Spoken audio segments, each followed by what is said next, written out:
first whiskey and chocolate pairing. I'm Stephanie, I'm the owner of Chickies Tasty Treats. I made all those beautiful chocolates that are in front of you.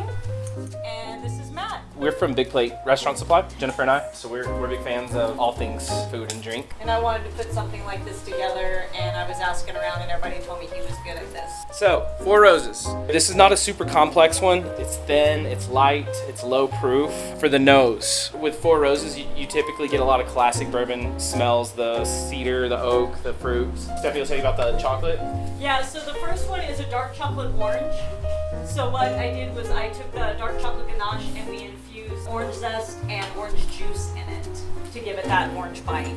So those are familiar flavors, right? If you really like whiskey, maybe you've had an old fashioned before, and that's sort of classic old fashioned flavors. But let that melt on your tongue, kind of suck out those flavors, see if you can catch that orange that she's talking about. It should be pretty prevalent. And then when you feel like you got a good melting on that chocolate, go back to your bourbon and see if you can pull out some flavors. The next one is Widow Jane. The Widow Jane knows you should get heavy cherry, you should get some vanilla, and then when I do Widow Jane, I think you start to get this like warm apple pie going on.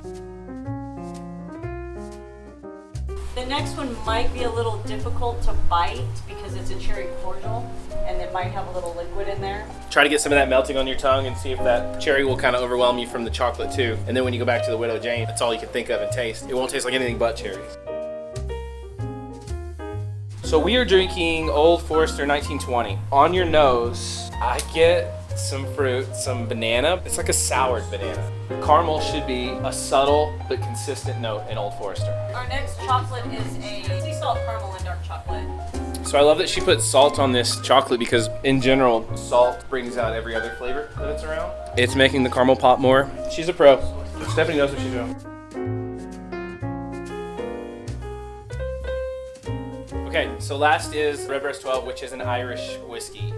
So for this one, maybe some apples, maybe some mint, some baking spices, some of that like really super floral fruity stuff. The last chocolate on there that we're gonna do is a raspberry caramel enrobed in dark chocolate. And then I did lemon zest, sea salt, and we added freeze-dried raspberry to it. And the raspberry caramel, we make good fresh raspberries. All right, and then we're gonna add that raspberry chocolate into the mix. So this is kind of opposite flavors, right? The tartness of the raspberry and the sweetness of the Irish whiskey.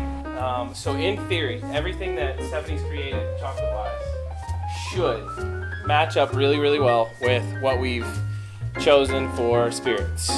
Yeah, one of the biggest deciding factors was availability. All of these bottles you could go to Specs or Doc's or Ollie's or Woody's and buy right now off the shelf probably.